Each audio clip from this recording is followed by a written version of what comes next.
Hey everybody, Tony Southwell here. There's been a lot of interest in my videos and my opinions and thoughts on Speedway promotion in Australia and the running of our new $80 million Eastern Creek Speedway.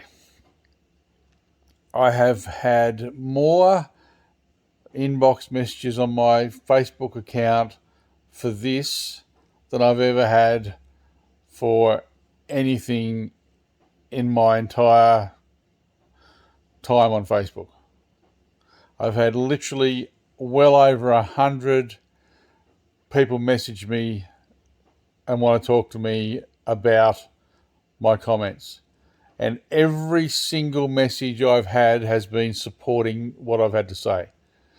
There's been a handful of negative comments on some of the videos that have been posted from people, but very few. Most of the stuff I've been getting is positive, and 100% of the messages I've got have been positive.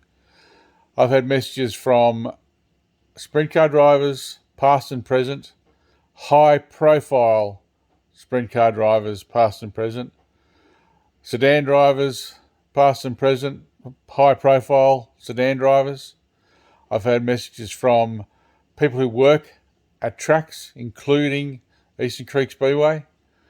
I've had messages from safety crews who work at tracks, including Eastern Creek Speedway.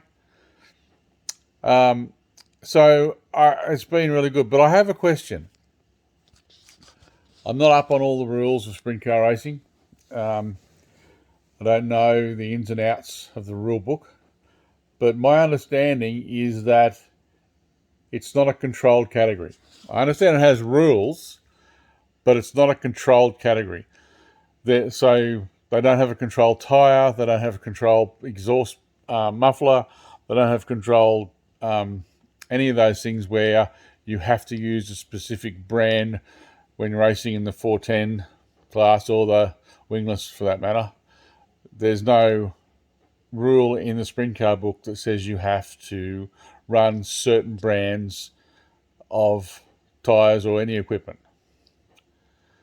So my question is, because it's been raised to me by many sprint car drivers, how can a track, a leaseholder of a track, because I'm not going to use the word promoter, it's just not fitting, a leaseholder of a track dictate to a team, a sprint car team, or any team for that matter, what brand of tyre they have to run, or what brands of tyre they can't run at a certain track, or what brand of muffler they have to run, or what brand of muffler they can't run at a certain track. I would think this would be a restriction of trade. I might be wrong, but I would think it would be a restriction of trade to not allow people to run their brand of choice. So this needs to be looked into, and if you're having an issue with this, and this is happening to you, don't ring me about it, complaining. You need to complain to one of the governing bodies, I don't know, the ACCC or somebody, about this happening, or take action about it.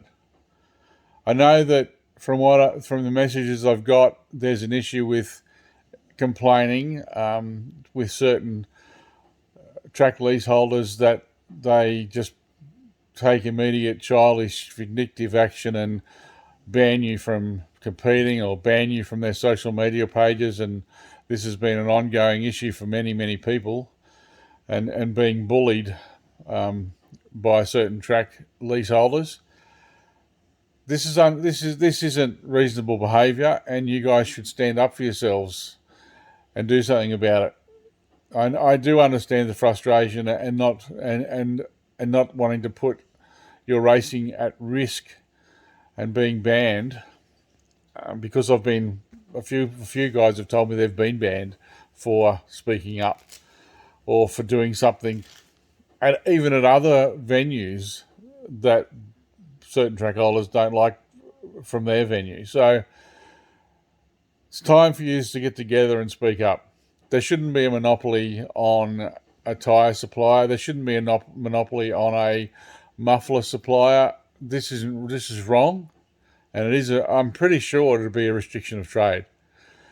So if the rules in sprint car racing don't state a control tyre and don't state a control muffler, what gives any track the right to tell you what muffler and what tyres you have to run? I'm not just asking that question. What gives any track leaseholder the right to tell you what brand of tyre and what brand of muffler to run if it's not a control category? Okay, just my thoughts. I've been asked to keep the pressure up and keep doing this, so I just thought I'd whack that one in and see if it gets a few bites. Cheers.